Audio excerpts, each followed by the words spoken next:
ৰাৱণে দশদেশ ত্ৰিভুৱন এনেই অধিকাৰ কৰা নাছিল।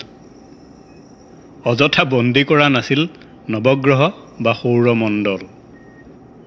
ভাবকচোন, এটা মূৰেই চম্ভালিব নোৱাৰা ফাগুনত 10টা মূৰ ভমভমাই উঠিলে।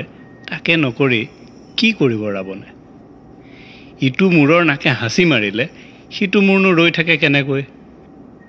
তাতে এই পানী লগা, কাহ, এইবোৰতো তাহানিৰে পৰা খেদিব নোৱাৰা সোঁচৰা ৰোগ। ৰাৱণে হেঙেনো মচিবলৈ ৰুমাল লোৱা নাছিল। মণ্ডোদৰীৰ পুৰণা শাৰী একোখনকৈ লাগিছিল এবাৰত।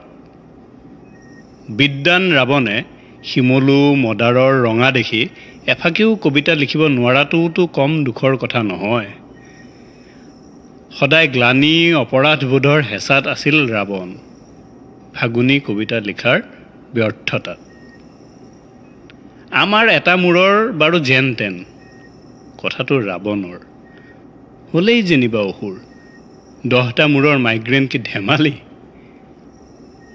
আনহে নালাগে ফাগুনতে কপিৰাজ সুগ্ৰীৱৰ উদ্যোগতে বিভীষণে শক্তিশালৰ ৰহস্য ফাদিলাইছিল। এই ৰাৱণৰ ফগুনীয়া কবিতাটো যে নাই, তাতে কত ফাগুন প্ৰেমী বিদ্ৰোহী কবিৰ খেদ। ৰাৱণ বধৰ বাবে ৰামে কৰা পূজাৰ পূজাৰী যে হৈছিল দশানন, সিও আছিল কাললৈ ফাগুনে মূৰত ধৰাৰ পাছৰ কথা। হাঁচিয়াই হিকটিয়াই ৰাৱণ কাহিল তেতিয়া।